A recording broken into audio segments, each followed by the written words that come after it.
अमावस की रात थी। सुशांत अपनी कार ड्राइव कर रहा था। उसे सड़क के बीच में एक कब्र दिखाई दी। सुशांत ने अपनी कार रोकी और नीचे उतर गया। ये क्या है? सड़क के बीच में कब्र? मैं तो रोज इसी रास्ते से गुजरता हूँ, इससे पहले तो ऐसा कुछ नहीं देखा। तभी पीछे से उसकी कार गायब हो गई। सुशांत चौंक गया। हाँ, मेरी कार कहाँ गई? अचानक उसकी कार ऊपर से नीचे गिरी। इस जोर की आवाज से सुशांत घबरा गया। यहाँ हो क्या रहा है यहाँ? वो जोर से चीखा। इस बीच एक औरत उस कब्र से बाहर निकली।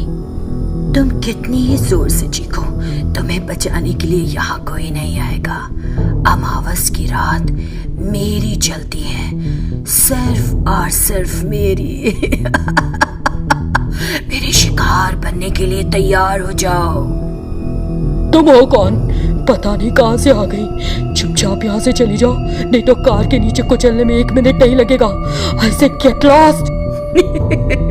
मरे हुए को कैसे मारोगे मिस्टर सुशांत?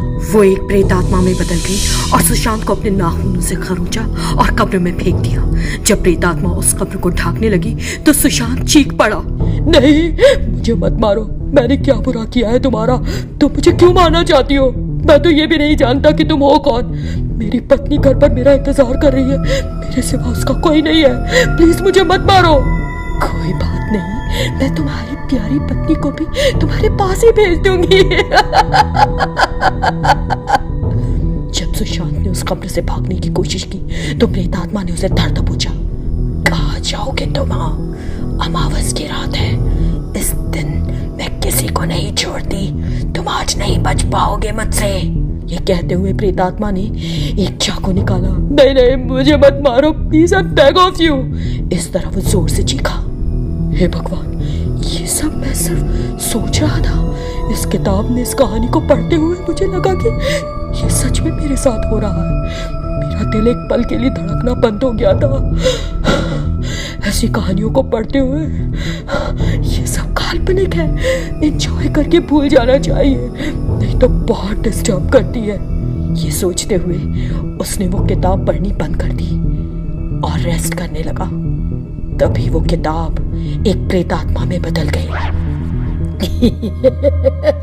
तुमको इन सभी कहानियों को जल्दी जल्दी पढ़कर मेरे पास आना है। मैं तुम्हारे बिना और नहीं रह सकती हूँ सुशांत। तुम मुझे कैसे भूल सकते हो? मैं तुमको इन कहानियों के जरिए बीते हुए कल की याद दिलाऊंगी। मैं तुम्हें हमारे प्यार के बारे में और उस एक्सीडेंट की याद दिलाऊंगी जिसमें मेरी मौत हो गई थी। मैं तुम्हें मार डालूंगी और तुम्हारी आत्मा को अपने साथ ले जाऊंगी। तुम्हें अब इस रियल लाइफ किताब को पढ़ना है। धीरे धीरे सेल्फ कंट्रोल खो दोगे और एक दिन सुसाइड कर लोगे।